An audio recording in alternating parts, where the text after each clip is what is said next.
के सोमवारी बाबा के दरबारी, चल से सजनी देवघर नगरी।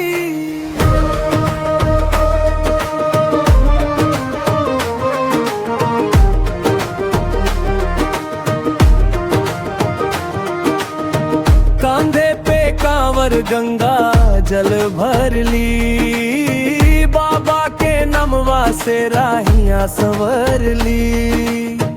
हर हर महादेव गूंजे गलियारी, खुल गईल किस्मत आज हमारी।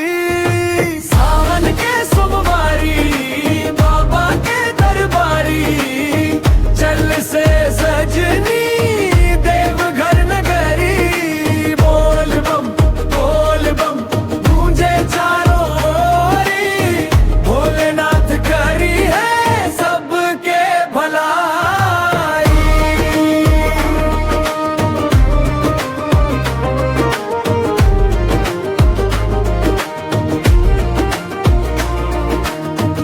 पत्र धतूरा दूधवा चढ़ाइब, भोले बाबा से अपनाने हैं लगाइब।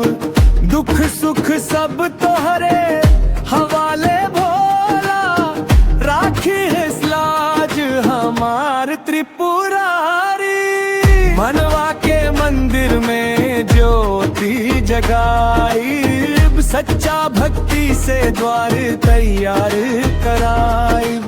डमरू बजे गूंजे जयकारा, भोले बाबा सबसे न्यारा। एक बेर दर्शन दे दी नाथ, भर दी खुशियन से